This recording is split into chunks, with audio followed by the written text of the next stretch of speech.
was interpreted by many as an act of intolerance.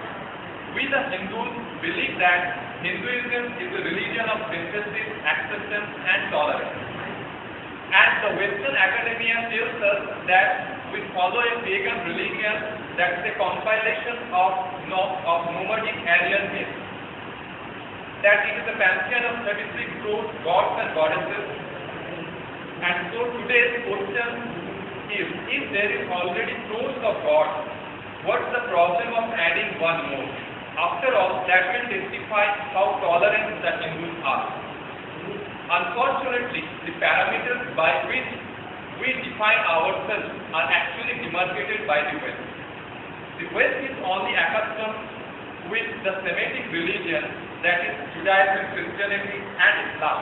And when they define Hinduism, they take it as an opposite to Semitic religion.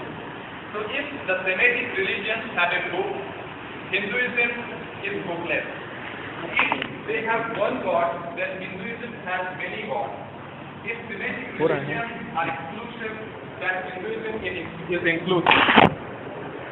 That's how we popularly define ourselves as inclusive, tolerant and polytheistic. And unfortunately, this definition is the result of 200 years of intellectual slavery. We have forgotten how to define our spirituality. Here I would like to quote one English philosopher, Alfred North Whitehead, who once tried to define the whole Western philosophical tradition. And he said that the whole Western tradition consists of a series of footnotes to Plato. That is, it is just an explanation of what Plato said. Similarly, I would say that Hinduism is nothing but an explanation or a commentary to the Vedas. Hinduism is not just an accumulation of whatever it finds on its way, but a flowering of the Vedas. So whether the faith on or the worshipping of Sri Sai Baba is Hinduism or not should only be determined by looking back to the Vedas and not by the debate on tolerance or intolerance. Another question that arises with the Vedas is whether it is a book just like the Old Testament or Bible. Does it give any directive on how life is to be governed? Or is there any fundamental difference between the Vedas and other religions? If there is, then it is the difference between faith and dharma. And this difference is the theme of today's talk. And today, Sri Omadi is with us to deliver his talk on the difference between faith and dharma. He will also discuss upon the contemporary issues that have ignited this debate. With this, I end my short introduction and I request Sri Omada to deliver his speech.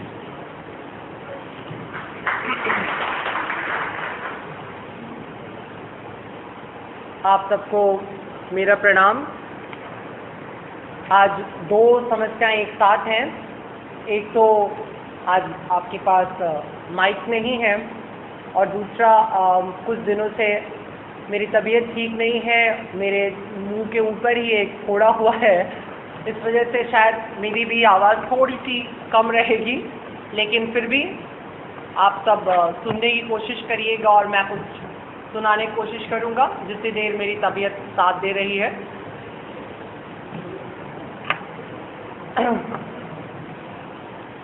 पहले तो ये जो subject आपके सामने रखा गया है, faith and धर्म,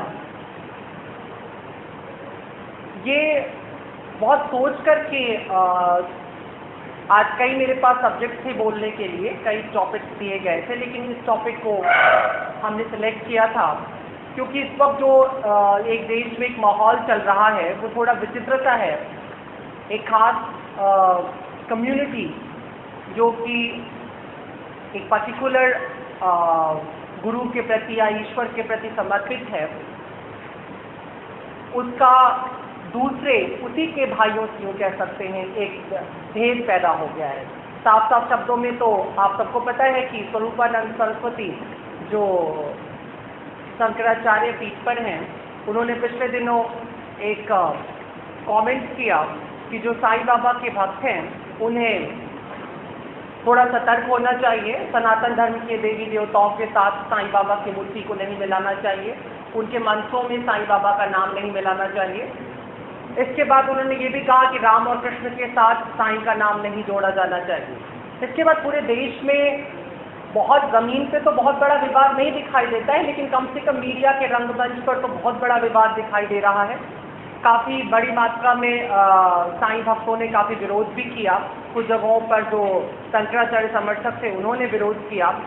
अगर आप फेसबुक और जिस पर आप सभी होंगे, फेसबुक, ट्विटर और व्हाट्सएप, इस तरह की जो नेटवर्क की सुविधा है, अगर आप उस पर हैं तो इन दोनों एक बहुत विचित्र स्थिति है कि आप रोज ही साईं के ऊपर कोई ना कोई उनके फेवर में या कोई उनके खिलाफ एक नया पोस्ट देखते हैं। तो दो तरह की कम्युनिटी, एक ही कम्युनिटी, हिंदू कम्युनिटी जिसे आप कह रहे हो, उसके भीतर ही तैयार होती चली जा रही है, जो एक ये कहने पर और ये सिद्ध करने पर आमादा है कि साईं ईश्वर है और उन्हें ईश्वर ही माना जाना चाहिए, और दूसरा है जो ये कह रहा है कि नहीं, साईं ईश्वर नहीं है बल्कि वो एक मुस्लिम फ़कीर थे और उन्होंने जो और दूसरे फ़कीर और पीर औलिया करते वैसा ही कुछ किया, लेकिन इत्तेफाकन किसी प्रोपेगेंडा के चलते हुए उन्हें भगवान और सबसे बड़ा भगवान बनाने की कोशिश की जा रही है।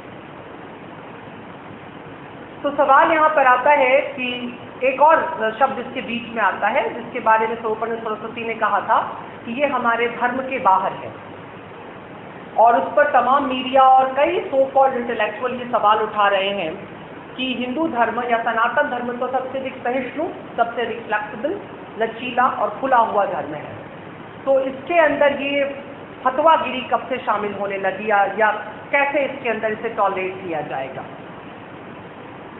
तो आइए थोड़ा सा हम लोग थोड़ी देर के लिए समझेंगे सनातन धर्म को, साथ साथ हम लोग समझेंगे दूसरे रिलीजन्स के बारे में भी शॉर्ट थोड़ा। लेकिन मैं शुरुआत करूं साईं बाबा से, एकदम अभी की तुरंत की घटना से। मैं आ रहा था और मैं जिस टैक्सी में था उसका ड्राइवर जो था उसने साईं बाबा की मूर्ति लगाई हुई थी, उस पर फूल माला चढ़ाया हुआ था बाकायदा। जैसे उसने की लगाई, गाड़ी में साईं बाबा का एक भजन भी शुरू हुआ, और थोड़ा रास्ता बढ़ने के बाद मैंने कहा आजकल साईं बाबा से काफ़ी विवाद हो रहा है, आपका क्या कहना है। तो उसने कहा देखिए, जो लोग कह रहे हैं इनके विरोध में वो इनको जानते नहीं हैं, क्योंकि मैं तो जो कुछ भी आज हूँ वो सब साईं की कृपा से थी। साईं जो है उन्होंने मुझे ये गाड़ी भी दिलाई, साईं ने मेरे जीवन में मेरे माता पिता नहीं हैं, उनकी वजह से एक छत्र छाया मिली, और ये सब बताते हुए वो बड़ा पुलकित हो रहा था। वो बहुत ओवरब्लेम था ये बता करके कि साईं ने उस पर कितनी कृपा की है, और निश्चित रूप से उसकी मासूमियत या उसकी आंखों में जो पवित्रता थी उसे देख के ऐसा लग रहा था कि क्या प्रॉब्लम है किसी को साईं को भगवान मानने में। अगर एक व्यक्ति वहाँ पर संतुष्ट हो रहा है, उसे सब कुछ मिल रहा है, तो क्या फर्क पड़ता है कि वो विष्णु जी की पूजा करे ना करे। और ऐसा तो कई बार होता है। अगर हम साईं के पक्ष से एक तर्क रखें कि लोग कृष्ण के चेहरे में साईं क्यों लगा दे रहे हैं, राम के चेहरे में साईं क्यों लगा दे रहे हैं, सीता और हनुमान के चेहरे पर क्यों ऐसा हो जा रहा है, तो बड़ा सामान्य सी घटना है। ये ह्यूमन साइकोलॉजी का हिस्सा है।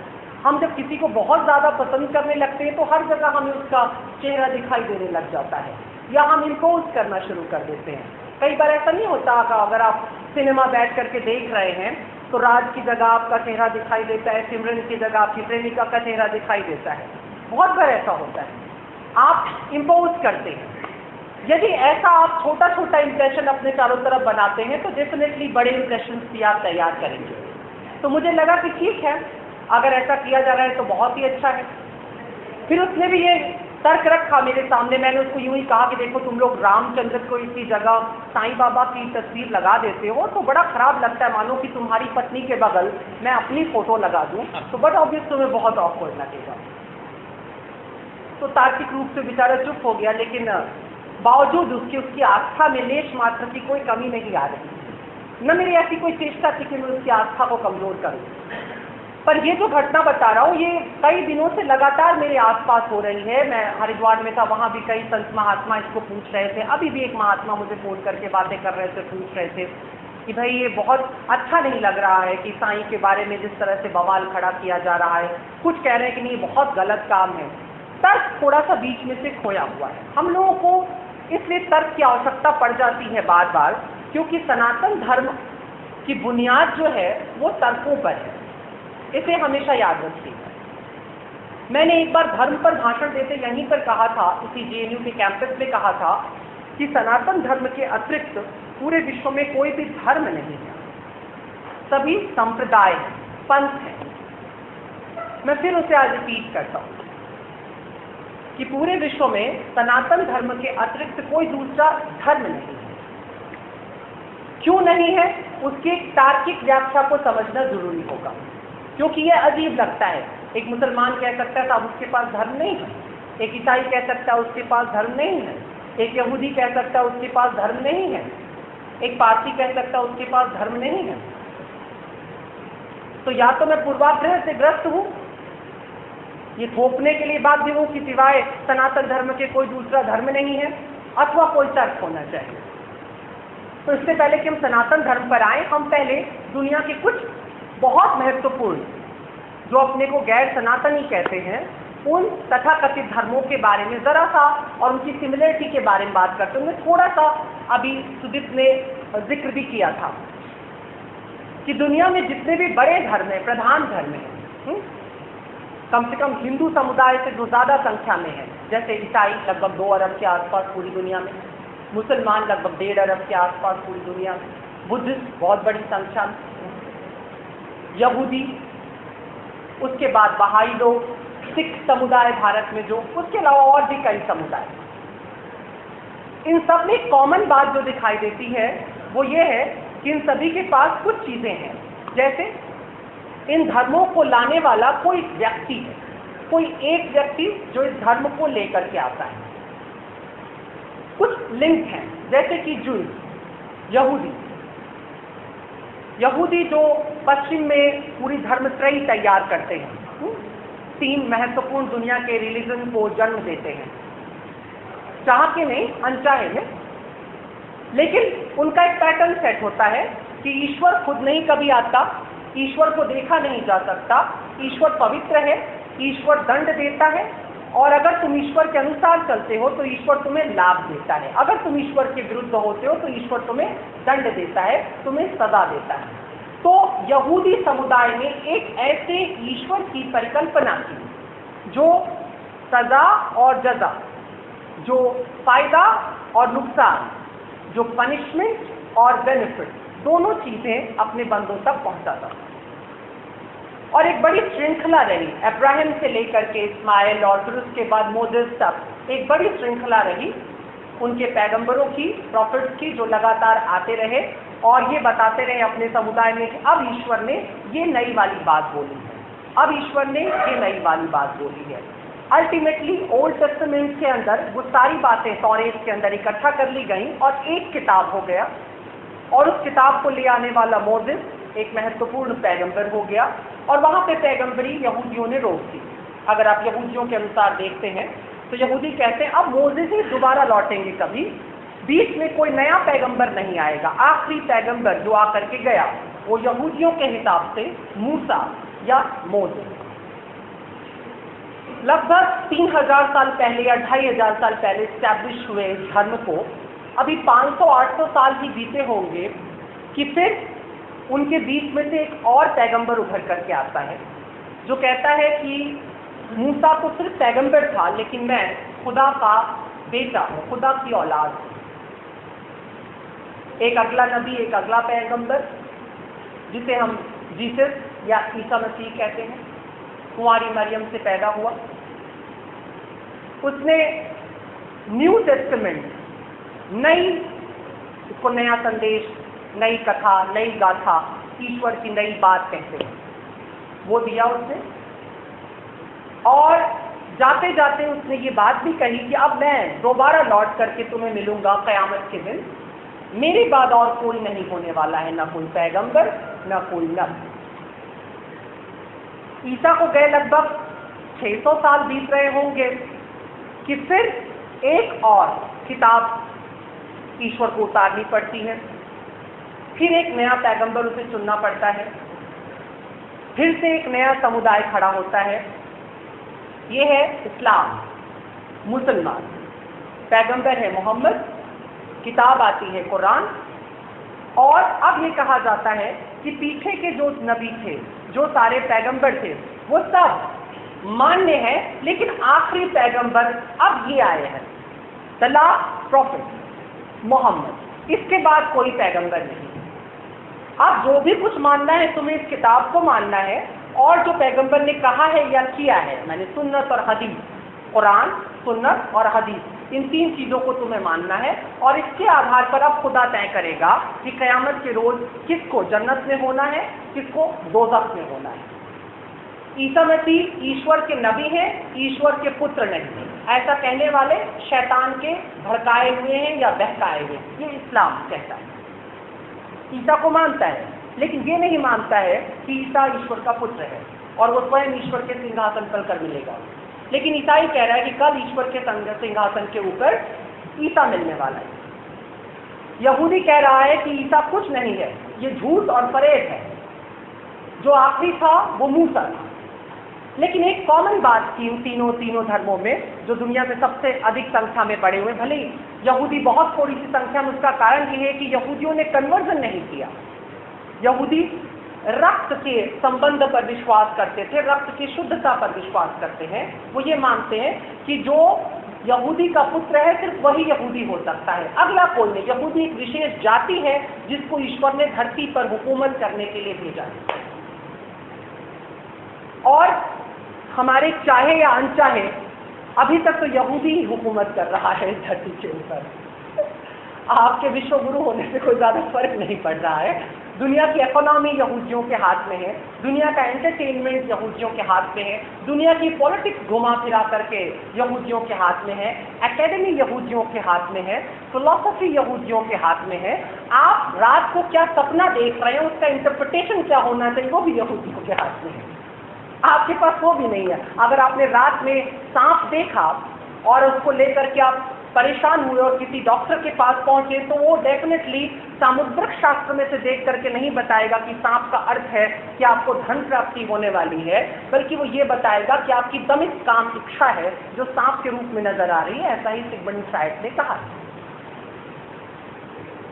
तो कुल मिलाजुला करके यहूदी ऐसे भी साम्राज्य कर रहा है, बट ऐसा उनको खुदा ने कहा कि तुमको इस दुनिया पे शासन करने के लिए भेजा गया है।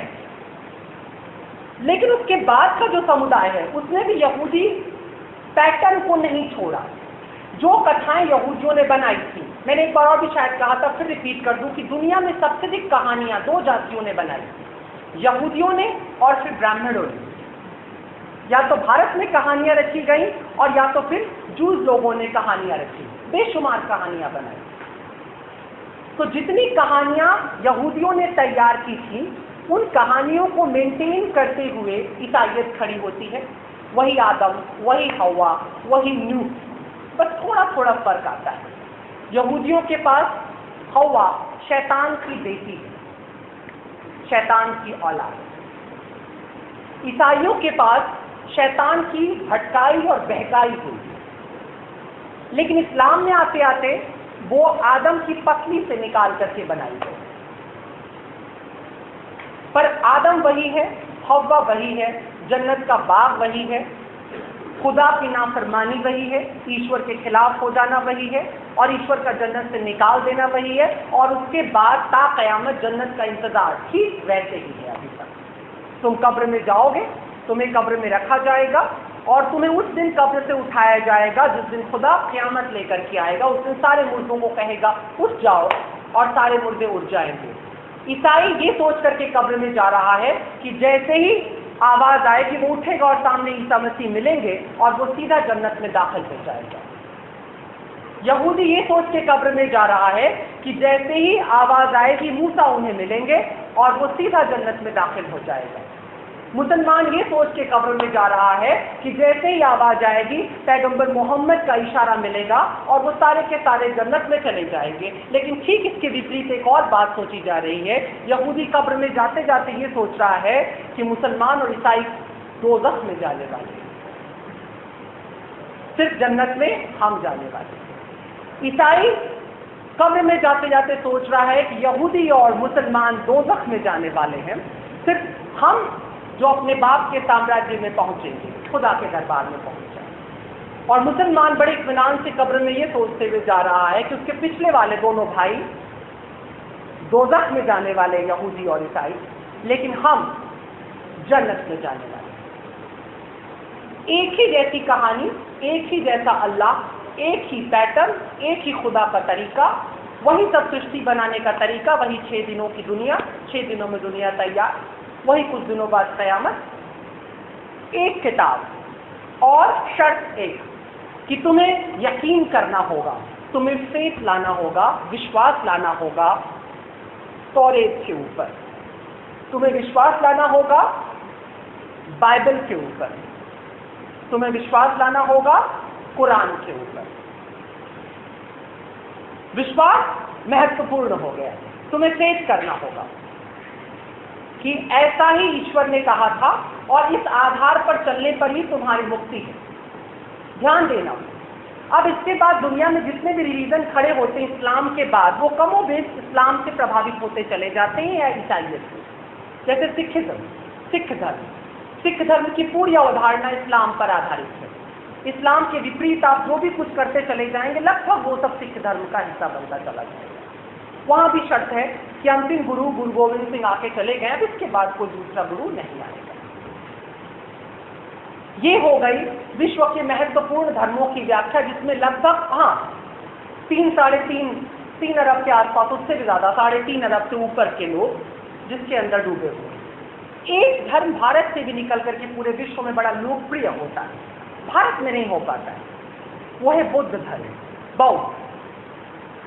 ये दुनिया का पहला ऐसा धर्म था जिसके पीछे शायद यहूदियों को खड़े होने का मौका मिला, ईसाइयों को और फिर इस्लाम को। अगर बुद्ध नहीं होता तो मुझे तार्किक तौर पे लगता है कि बहुत मुश्किल था कि ईसाइयत कभी भी आ सकती थी और इस्लाम कभी भी आ सकता था, क्योंकि दुनिया को पहली बार 2600 साल पहले बुद्ध ने ये सिखाया कि तुम जो पैदा हुए हो वही रहने के लिए बाध्य नहीं हो, तुम अपने आप को बदल सकते हो, तुम्हारा धर्म बदला जा सकता है। कन्वर्ट, रिलीजन में तुम्हारे चेंज, तुम्हारी आस्था में बदलाव लाया जा सकता है। पहली बार ऐसा बुद्ध ने कहा 2600 साल पहले। और जब बुद्ध ने ऐसा कहा तो बुद्ध ने भी वही किया, उसने बताया कि निर्वाण परमात्मा नहीं है, अल्लाह नहीं है, खुदा नहीं है, लेकिन निर्वाण एक परम गति है। बुद्ध उसको जानने वाला है और धम्मपद या त्रिपिटक, उसकी जो किताब है, उसके अंदर उसके सूत्र लिखे हुए हैं। बुद्धम शरणम गच्छामि, धम्मम शरणम गच्छामि, संघम शरणम गच्छामि। संघम माने यूनाइट हो जाओ, एकत्रित हो जाओ, एक संघ बना लो, समुदाय बना लो। और समुदाय किससे बनाओ? धम्म पर आधारित। धम्म मतलब वह जो बुद्ध ने कहा है वह धम्म है। एक व्यक्ति की खोज, एक व्यक्ति की महानतम खोज, लेकिन सीमा है। बुद्ध के बाहर नहीं सोच सकता है, उसे बुद्ध के अंतर्गत ही सोचना होगा। यद्यपि बुद्धिस्टों ने काफी कुछ बुद्ध की सोच से बाहर करने की कोशिश की, लेकिन घुमा फिराकर वहां बुद्ध शामिल हो जाता है। जैसे वज्रयान में बुद्ध की बेसिक फिलॉसफी से बाहर बहुत सा काम किया गया है, उससे शाक्य परंपरा का असर दिखाई देता है, लेकिन वहां भी बुद्ध है और बुद्ध का स्त्री रूप तारा है। बुद्ध से मुक्ति नहीं हो रही। व्यक्तिवादी धर्म का जन्म बुद्ध से दिखाई देता है, जहां पर व्यक्ति बहुत महत्वपूर्ण है, व्यक्ति की सोच बहुत महत्वपूर्ण है, और फिर उस व्यक्ति की सोच को लगातार फॉलो करते चले जाने की प्रवृत्ति, जो सिर्फ और सिर्फ फेथ यानी विश्वास पर आधारित होती है। यद्यपि बुद्ध कहता है कि वह चीज, वह बात जो तुम्हारी अनुभूति पर नहीं उतरती, उसे कूड़ा करकट मान करके फेंक दो। लेकिन शायद ही कोई ऐसा बुद्धिस्ट होगा जो कि बुद्ध की बातों को अपनी अनुभूति तक ले जाने की कोशिश करे। शायद ईसाइयत में तो ये स्पेस नहीं दिया गया, इस्लाम में तो बिल्कुल भी नहीं। अगर आप मुसलमान हैं तो आप ये पूछ ही नहीं सकते हैं कि पैगंबर साहब पे ही क्यों आयतें उतरी, अबू जहल उनके चचा पर क्यों नहीं उतरी। ये क्वेश्चन आप पुटअप नहीं कर सकते, सवाल पूछने के लिए आपको जगह नहीं मिलता है।